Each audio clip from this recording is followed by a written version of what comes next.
recherche, l'innovation et les modèles de frontières est à la pointe de l'innovation internationale. Et si un seul exemple suffisait à montrer ce que vous êtes capable de faire, je crois que le spatial l'illustre sans doute mieux que nul autre. La mission Chandrayaan 3 de juillet 2023, qui a permis le premier alunissage sur le pôle sud lunaire, qui a été menée dans un temps record par l'ISRO, avec des coûts records, est une démonstration de force, de recherche, d'innovation, mais aussi de mise en œuvre industrielle et de concret. Et ceci doit conduire beaucoup de pays du monde à voir l'Inde comme elle est aujourd'hui.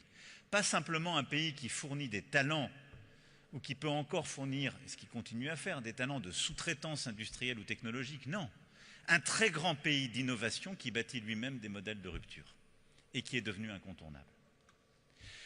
De l'autre côté, je veux convaincre ici les investisseurs, entrepreneurs qui sont en France, ici à Nice aujourd'hui avec nous, de ce qu'est la France. Le premier pays d'innovation est le pays le plus attractif d'Europe depuis 7 ans.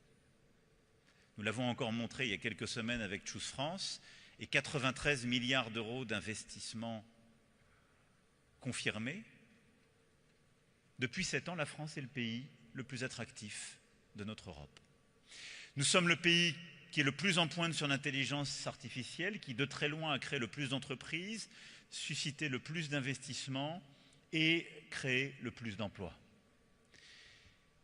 Nous avons des talents que nous formons en qualité, que nous continuons à former dans le spatial, dans l'intelligence artificielle, dans le quantique.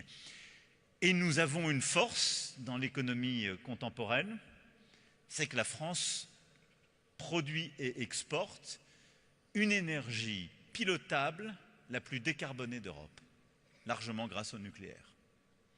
Cette énergie, elle est à 95% décarbonée et l'année dernière, nous en avons exporté 90 TWh, la même chose l'année précédente.